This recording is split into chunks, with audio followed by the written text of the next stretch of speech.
viridans. Alpha hemolytic streptococcus viridans. So this is the commonest organism, or the commonest organism to cause this infectious crystalline keratopathy. It's called alpha hemolytic streptococcus viridans. Okay, so this is very important, and treatment, of course, by antibiotics. Another disease, let's now talk about the ectatic diseases.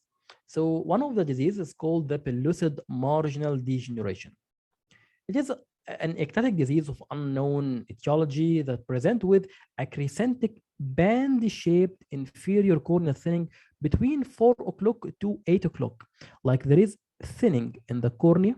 This thinning starts from 4 o'clock to 8 o'clock, taking a horizontal extent. And very characteristic that it is present 1 to 2 millimeter away from the limbus. So you see the thinning here is not involving the limbus. It is 1 to 2 millimeters away from the limbus. It is a non-inflammatory disorder. It is just a degeneration, so, and the ectatic condition. So there is no inflammation in the center of the cornea. Everything about the cornea is of normal thickness. The steepest corneal portion or protrusion in pellucid margin degeneration is just above the area of stroma thinning. Like you see here is the stroma is bulging. Just above the thinning is here, and the stromal bulging is here. The thinning is here, and the stroma is bulging here. That's why it is called beer belly in cross section. Like beer belly in cross section, that takes the shape of beer belly. So this will be a characteristic pattern or shape of pellucid margin degeneration. And when we are going to discuss the refractive surgery, we will talk about how to differentiate between the pellucid margin degeneration and the keratoconus by pentacam or by corneal topography. Okay, so this will be our first disease that will cause ectatic condition. The second, we discussed it earlier, which is the keratoglobus. The keratoglobus is a disease of unknown etiology, can be congenital or acquired, and usually associated with other collagen diseases such as Marfan syndrome or Ehlers-Danlos syndrome, and could have other ocular associations such as Leber congenital amaurosis and Werner keratoconjunctivitis. How do those patients present? Present with bilateral diminution of vision, high myopia, irregular astigmatism, globular protrusion of the cornea, with diffuse thinning. Those patients have diffusely thin cornea from limbus to limbus. This is how would we differentiate it from the pellucid margin degeneration.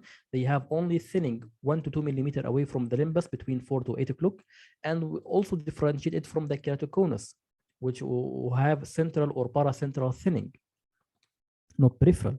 So this is a total corneal thinning from limbus to limbus, and the most severe to be peripheral.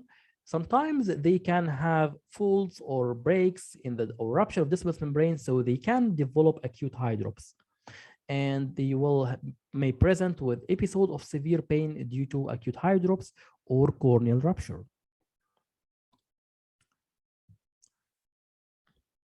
Another disease, which also very important and asked in the exams, is the recurrent epithelial erosion. So a recurrent epithelial erosion syndrome, it is by the name, it is a recurrent condition affecting the epithelium resulting in erosion. So the problem here is in the abnormal adherence of this epithelium to the underlying basal lamina. So let's just try to remember the anatomy of the epithelium. So there were the keratocytes, there were then the distal membrane, then the endothelium, and then there were specific kinds of tight junction between the endothelial cells together. They are called the zonule occludens, important for the dehydration of the cornea, and for the underlying between the endothelium and the basement membrane, there is something another kinds of attachments called the hemidesmosomes. And between the basement membrane and the Bowman's layer, there is anchoring fibrils. So actually, there is here in those patients with the recurrent epithelial erosions, they have a problem in the attachment of the epithelium to the underlying basement membrane and the Bowman's. So there is a problem in the hemidesmosomes and the anchoring fibrils. So this problem will cause loose epithelium, that the epithelium is not stable over the surface of the stroma.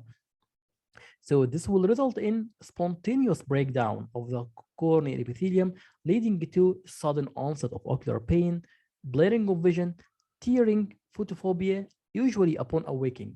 So those patients usually experience the problems when they do sudden movement of the eye, or sudden opening of their eyes. This blinking or this opening of the eye, they will cause sloughing of the epithelium from the stroma. So what will cause this weakness of the adhesion between the epithelium and the underlying layers? It could be trauma, and this is the commonest cause of recurrent epithelial erosion. It is not the dystrophies, not any other cause. It is the trauma is the commonest cause of this problem. Corneal dystrophies such as epithelial dystrophies, basement membrane dystrophies, anterior stromal dystrophies will also present with recurrent epithelial erosion. Previous corneal infections, meibomian gland dysfunction, diabetes, ocular rosacea, band keratopathy, and dry eye syndrome, all this also can result in recurrent epithelial erosion. So how do these patients present? They will have mild to severe pain. So especially in awakening, this is the most important. These patients can have also foreign body sensation, photophobia, blurred vision, especially if it's central, lacrimation. But the most striking feature here is the pain because of the sloughing of epithelium. So how, this is the symptoms. About the signs, those patients will have irregular epithelium, mild irregularities, like there will be like microcyst, and these microcysts will causing loose epithelium. You will find that the epithelium is making like a loose membrane over the surface of the cornea. And this looseness of the epithelium can be easily sloughed. So you can just buy a micro sponge, you can easily slough the epithelium, and you will leaving an ulcer behind it. And also, if the patient has soft epithelium, there will be, when you stain it, you will find that it can take the stain, can show this ulcer. So this will be how a patient with recurrent epithelial erosion be presenting with. So how would we treat? First of all, doing debridement, remove this loose epithelium if it's present. Give the patient artificial tears, preservative-free artificial tears to help in healing. Cycloplegic to relieve the pain. Those patients have severe pain. Bandage contact lens to promote the epithelial healing by preventing the friction of the lid over the surface of the cornea. Patching also will do the same. Topical antibiotics for epithelial breakdown. Systemic non-steroidal for severe pain. Anterior stroke. If all this kinds of we are escalating the management from the least invasive to the more invasive. So we're starting by conservative management, topical management, artificial tears. For many of patients, this will be helpful. This will be improve the condition. But for the others, this will not be enough. So we can do a little bit of intervention. So one of the interventions, we do what's called anterior stromal puncture.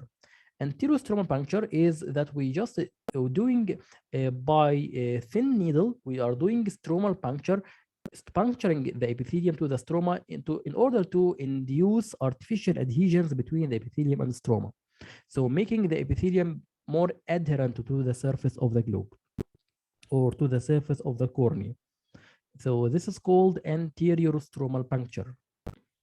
If it is still not beneficial and still the patient develop recurrent attacks of epithelial erosion, then the patient can be candidate for phototherapeutic keratectomy or the better.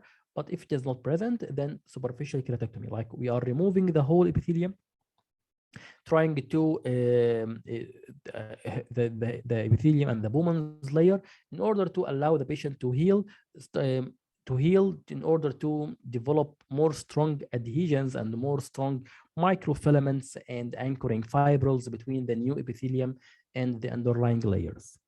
So this will be the last resort for those patients. So this is called the recurrent epithelial erosion. It is very common, especially if you have a scenario of a patient or a mother whose child or his baby is putting his finger in his eye, in her eyes. So this is a very common scenario. His trauma by his fingers will cause the mother to develop recurrent epithelial erosion. Okay. So last thing that we are going to discuss now is the keratoconus. So this will be the last thing. I know that you are tired. So last thing today we are going to discuss is the keratoconus. So what is the keratoconus? Keratoconus is one of the commonest corneal conditions that will characterized by non-inflammatory, progressive, bilateral, or sometimes unilateral, then become bilateral condition. So again, it is non-inflammatory, bilateral, or starting unilateral, then bilateral, ectatic corneal condition characterized by central or paracentral thinning of the cornea. So who are at risk? Well, the youngest reported case of keratoconus, it will be like less than or around 6 to 8 years old, and it is a disease that usually present in the second decade of life. And usually those patients have some risk, some symptoms, or some symptoms, like those patients report that they have progressive uncomfortable with glasses.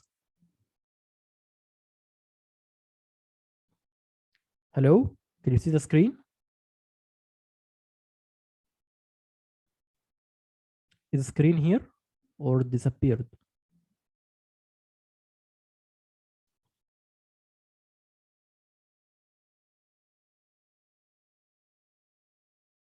Can you see the screen?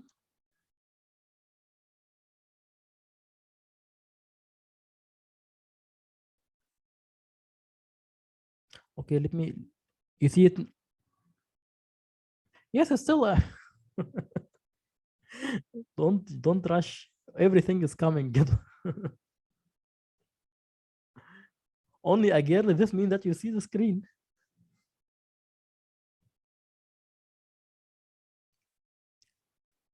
Okay, so this girl who is wearing her glasses and she just don't know why she cannot see. This photo of this girl tells you a lot.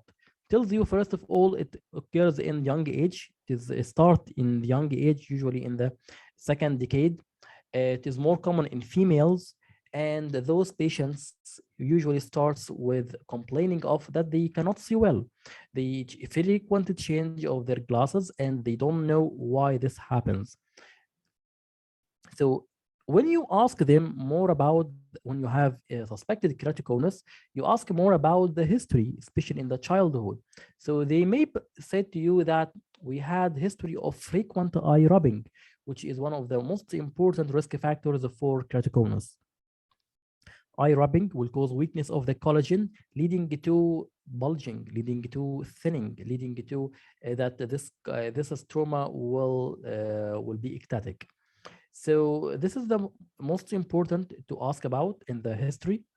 And for other associations, you also suspect that those patients have keratoconus when there are certain systemic associations. You remember these systemic associations by the word A, B, C, D, E, F. A for atopy. Remember when we said about the vernal keratoconjunctivitis, it's associated with atopy, and also it is associated with keratoconus. B for bones. Bones for osteogenesis imperfecta, one of the collagen diseases. C for cardiac mitral valve prolapse. D for Down syndrome. E for Ehlers-Danlos syndrome. F for fingers or Marfan syndrome. So remember, A, B, C, D, E, F are associations of keratoconus, and there is a very common scenario in the ICU exams where they ask you about a patient with Down syndrome and they develop keratoconus. So what should you do?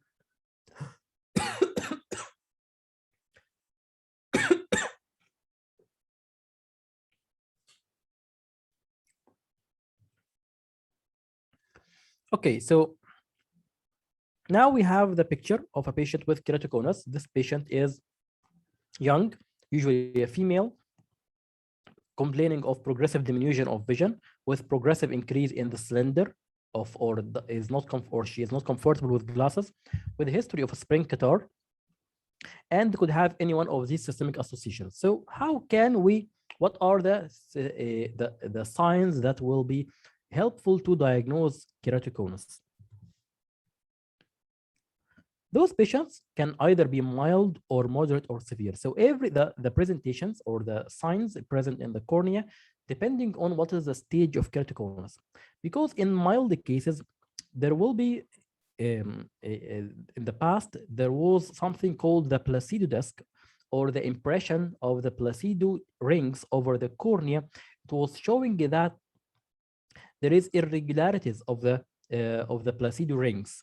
This was done in the era of video keratoscope and the placido disc. No, not used anymore now, because we have more sophisticated and more advanced devices. But this was in the past, this was done for suspicious of or for cases suspicious of mild keratoconus.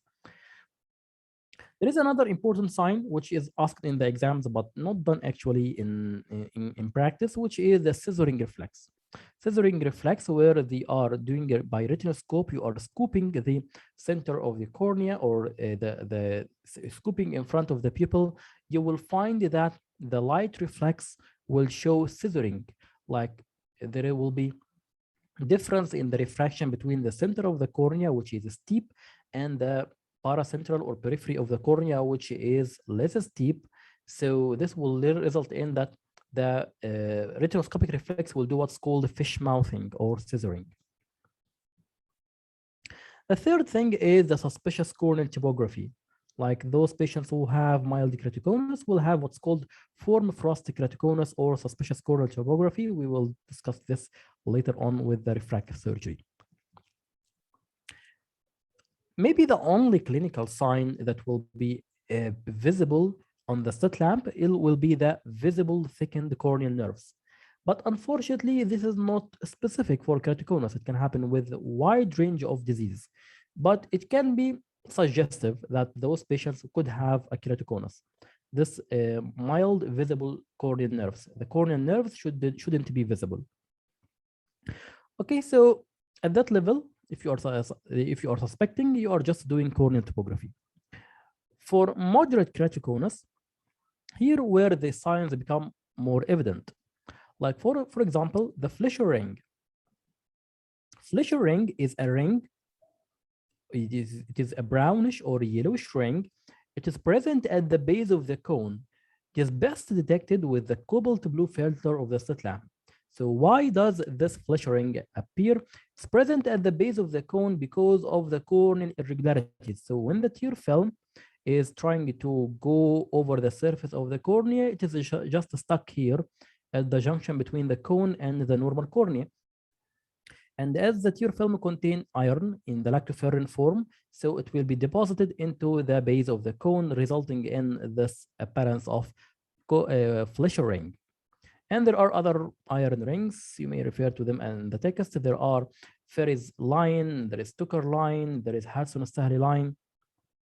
So maybe I will tell you. So we have the Hudson-Stahley line. It is an iron line occur in the snile. It can be idiopathic or occur in the snile edge, occurs between the upper 2/3 and lower 1/3. And we have the Stucker line, which occur, it's an iron line in front of the head of pterygium, and the Ferris line, it is in front of a filtering bleb. Actually, the problem is that I have the slides. The slide of these iron lines are present in the MCQ lectures. So sometimes I just forget which slides are present in the topics explanation and which slides are present in the MCQ lectures. So if I just remember that, I just brought it to you here in this presentation. But it's already present in the MCQ lectures. I remember that it is the first question in the cornea lecture. Okay, so this is for the Fleischer ring and iron lines. So what is the nature of Fleischer ring? It is iron line. Don't confuse it with the Kaiser Fleischer ring. Kaiser Fleischer ring occurs in the Wilson disease, and it is due to deposition of copper in the Descemet's layer. The second thing, or the second sign in moderate keratoconus, is lines of Vogt or Vogt stria. Vogt stria are a small vertical stress line, and they disappear on gentle pressure over the globe. So these are stretch from the stretch of stroma. They will result in this vertical lines, and these should not to confuse between the lines of Vogt or Vogt stria and Hab stria. Remember, Hab stria are horizontal, which occurs in congenital glaucoma. Lines of Vogt are vertical, which occurs in keratoconus. Then as the cone is progressing, there is moderate keratoconus. You will find there is progressive thinning, and the cone is displaced inferiorly, with the steepest part of the cornea or apex is the thinnest. So you can see, you can appreciate the thinning of the cornea as the case is progressing, as this is a progressive condition. Sometimes there will be subepithelial scarring. Why the subepithelial scarring? You can find apical scarring, scars at the apex of the cone. This is because this means that there is breach or break in the Bowman's layer. You know, the Bowman's layer, when it heals, it doesn't heal, it heals by fibrosis. Or it heals by scarring. So when there is marked stretch of the cornea, there will be stretch of the Bowman's layer. There will be a break in the Bowman's layer causing these scars. Doesn't always have to be like this dense scar, but it can be very faint scars present anywhere in the cornea at the area of the cone itself. So this is called these are the different signs of moderate keratoconus. For advanced keratoconus, as the case is progressing, there will be marked protrusion of the corneal apex, resulting in what's called the Manson sign. Manson sign is when the patient is looking down, there is there is a V-shaped angulation of the lower lid. This indicates that the cornea is very protruding and it's very thin and very bulging. The second sign is called the Risotti sign. In Risotti sign is there is like a reflection of the cone. If you just aim the beam of light toward the limbus at either the nasal or the temporal. So if you just focus the light like near the nasal limbus, then you will find that there is conical beam of light produced by the reflection of the cone itself. So it is a sharply focused beam of light near the nasal limbus produced by lateral illumination of the cornea. Illuminate the cornea, there is a cone here. This cone will produce this conical shape of beam of light. It's called Risotti sign. Also, it can mark the stretch of the cornea. It can result in tear or break in the Dismus layer. And this will result in that the aqueous will gush into the cornea, resulting in corneal edema and opacification. And by the way, this is not an emergency. We don't do surgery in this condition. We just do medical treatment until this edema will resolve. So this can be treated by medical conditions, by medical treatment like steroids or hypertonic salines or the bandage or the aqueous suppressants, and also can be treated by surgery but not keratoplasty. It can be treated by intracameral SF6 injection or sulfur hexafluoride injection in order to tamponade this break, like doing some sort of desmatopexy. But we don't do keratoplasty. This is what I'm trying to say, that we don't do keratoplasty for this acute condition. So what will be the investigations? Now, the gold standard investigations for diagnosis of keratoconus, it will be the corneal topography or tomography to be more accurate. So we will discuss this later on, how to interpret that.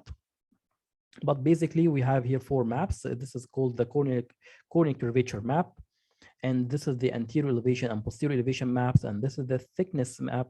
And these are the anterior corneal data, posterior corneal data, and other data related to the corneal thickness and other corneal parameters.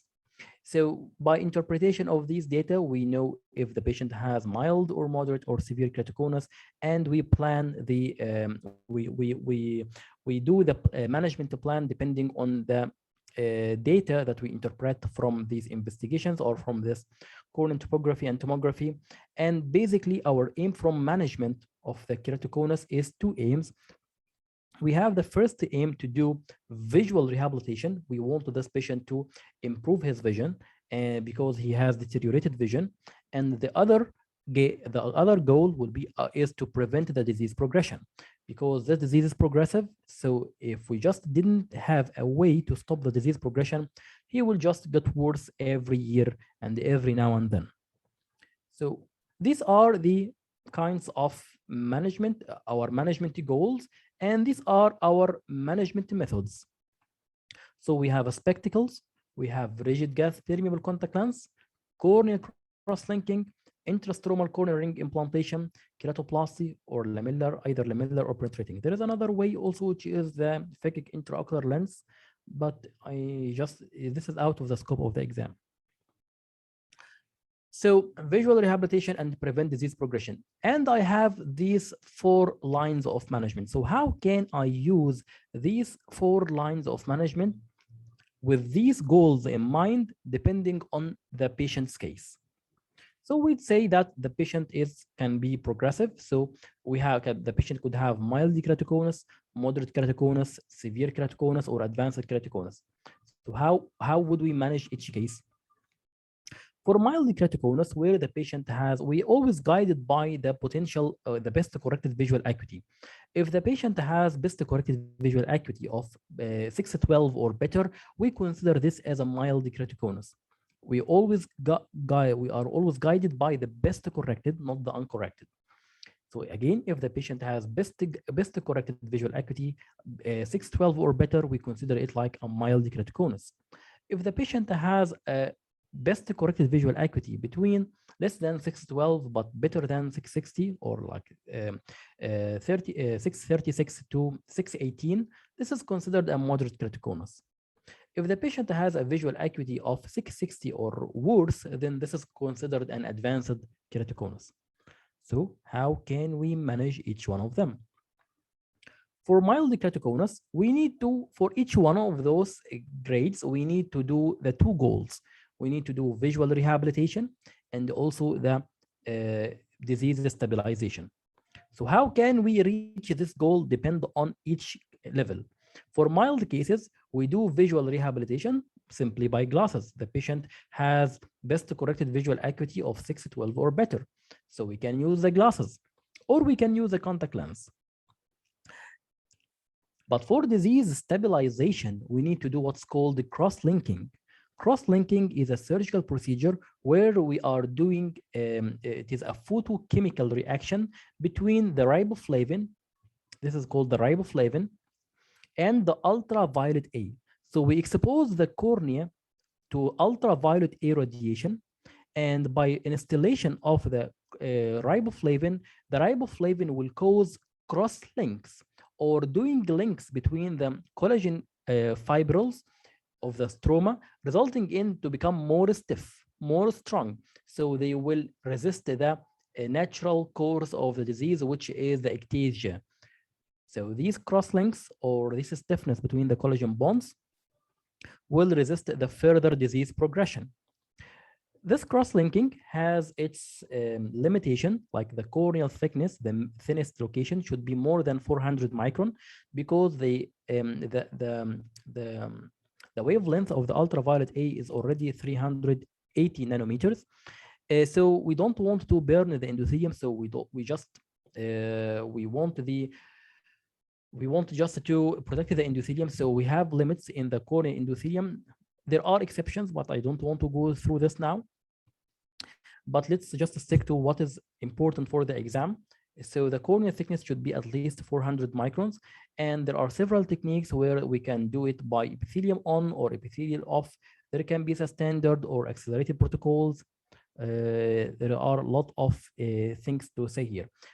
But our aim for doing cross-linking is to stabilize the case, not to improve the vision. However, it can be improved. It can be, for a minority of patients, it can improve. But for the majority, it will stabilize. We aim to stabilize the condition, meaning that there shouldn't be more increase in the key readings by more than one diopters. There should be no increase in the or more thinning of the cornea.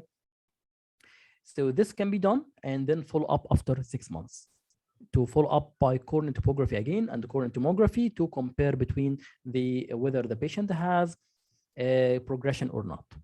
This is for mild case.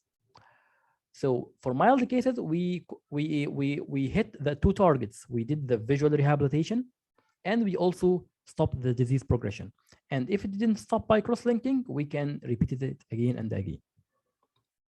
For moderate cases of keratoconus, where the vision is less than 612 to 636, we do the visual rehabilitation by one of two methods. Either intracorneal rings.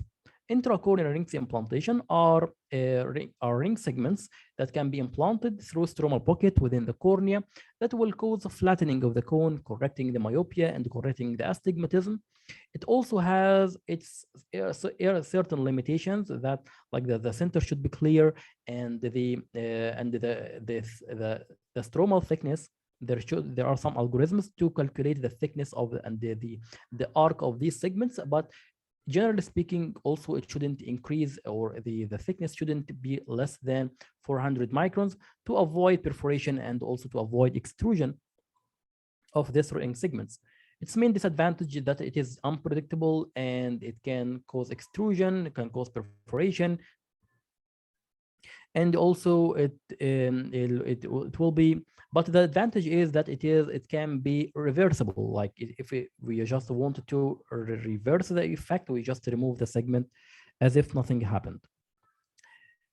So this is for the ring segments. This is the RGP, or rigid gas perimeter contact lens. So this is another method for improving the vision, and it can be just applied over the eye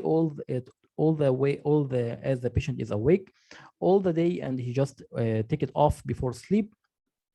Its advantage is it will improve the vision. It will provide the patient with the best vision, best quality of vision. So the patient can even see 6 by it. However, the intolerance is a major issue. So not all patients can be tolerant to this RGP. So this is for the visual rehabilitation. For the stabilization, we do cross-linking. So cross-linking, again, we do it for moderate keratoconus, but here the difference is the timing. Like if we are going to fit the patient with RGP, so we do the cross-linking first. If we are going to do intracorneal rings, we do the intracorneal rings first, then followed by the cross-linking.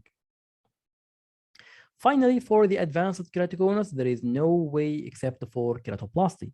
So keratoplasty will do both targets. It will stabilize the vision and it will stop the disease progression. Of course, the standard is to do deep anterior lamellar keratoplasty to preserve the dismus and endothelium of the patient.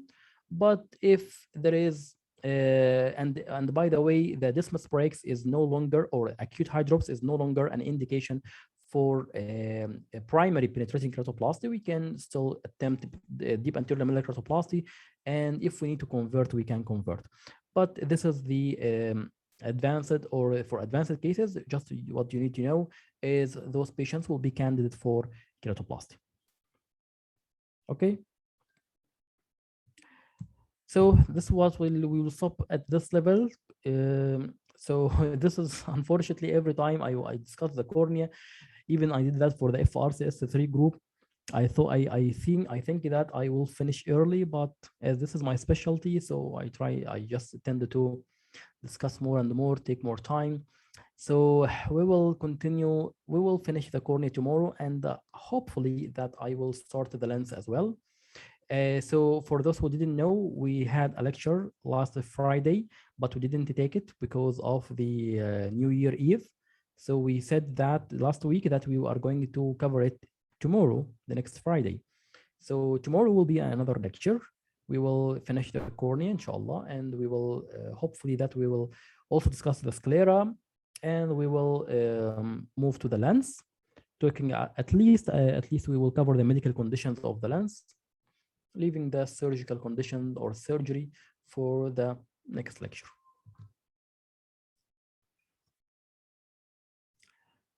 Thank you, Dr. Selma. Actually, I have this tendency to in the corner to I just pull myself to say irrelevant information to avoid like curse of information.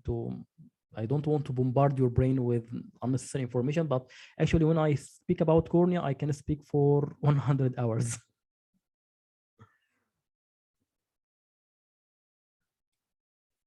But actually, what my main target from this lecture is to try to put all corneal diseases together, all keratitis especially together in one place, so that you can compare. You know a differential. You know how to differentiate between different cases of cornea.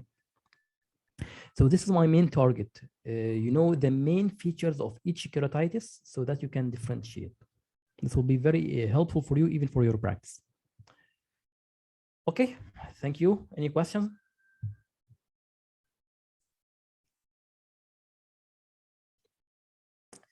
Dr. Ramya, is every Friday you will have a lecture or only tomorrow? Well, this will depend on our progress.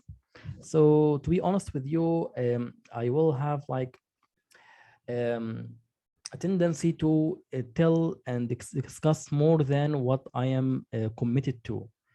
So I don't want to be limited by time. So if I feel that I want to tell more and say more topics or more lectures, I will increase extra Fridays. So this is what that's why I'm not having an actual schedule to tell you that I'm going to finish in the day number in specific day. So this is just depends on my thoughts. I just tell you my thoughts and trying to fit them in as low time as possible. Okay, so I hope that it will not be every Friday. So I don't want, I know that 3 lectures in a week, it will be too much. So let's just make it, on demand, like we will take the Friday on demand.